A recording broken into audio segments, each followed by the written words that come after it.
basic cat command.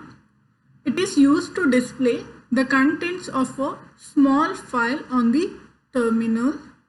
So let us take a simple example to understand the cat command. Cat, and this is the name of a file. It can be text file or it can be any regular file. So since the file had 2 lines or 2 sentences of some text, so it displays on the terminal. So what are the options we can use with the cat command? -v option. It can be used to print non-printing ASCII character. Suppose you have some C file and you created the object code and you want to display the content of the object code. So if you have any non-printable ASCII characters, it might display in this fashion. Suppose if you want to print the non-printing ASCII characters, then you can use this -v option. One more use of the cat command is also to display the line numbers. So when you use this option, okay, with the file name, so it prints the line numbers. So if you don't use the option -n or -n, it will not display the line numbers. How you can use the cat command to create a file? So cat followed by this symbol and the name of the file. So now in the terminal, you will be allowed to type the contents for the file. To indicate the end of the file, you just have to press the Ctrl and the key D together. Now if you want to see the content or if you want to display the content of the file to the terminal, so you can use the cat command.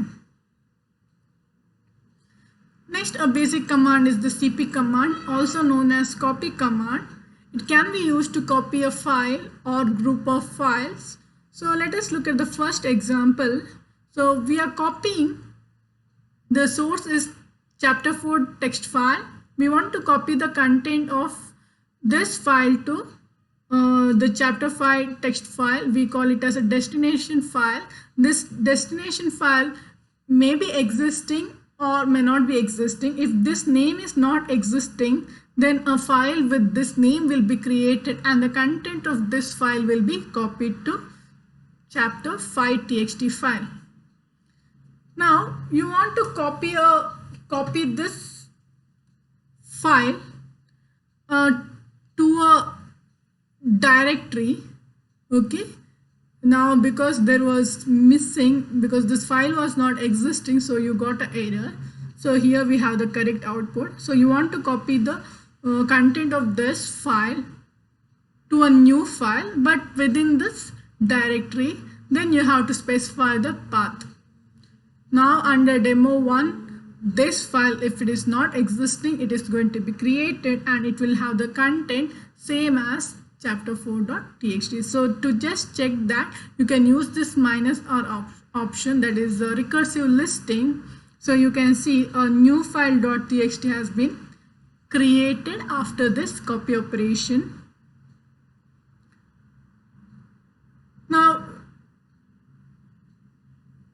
you want to copy this file chapter 4.txt to this demo directory, okay, with the same name.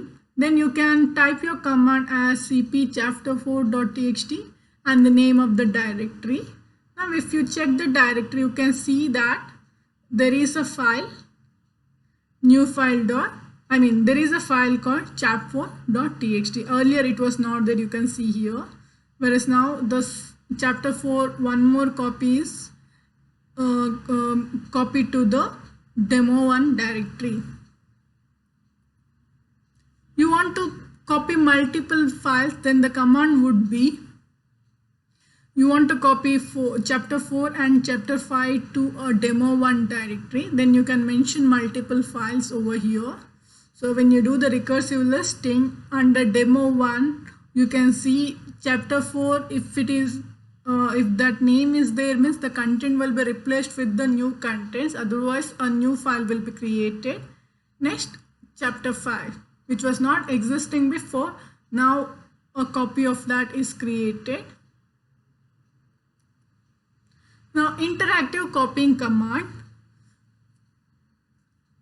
This is mainly useful if the destination file is already existing. You want to display some message to the user, like, do you wish to overwrite? Such messages, if you want to display, then the interactive copying option can be specified. So here you can see that -i is the option. So you want to copy this file to this file with this name. Okay, since it was not existing, so it did not ask the interactive message. So for the second time, we are copying the same chapter 4 to this file. So because of this option, it asks you the message, do you want to overwrite this file?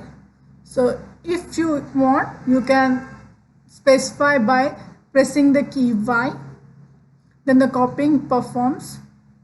If you do not want overwrite, you can specify the option N, then the copying do not take place. Now, copying directory structures. So you want to copy the content of this directory into a new directory, then you can use this -r option. So this new demo should not be existing. Okay, that is the condition. If you want to copy the content of demo1 to a new directory, that new directory should not exist. So you can check with the recursive listing. You can see new demo created, and in the new demo you will have the same files which you find it in the demo1 directory.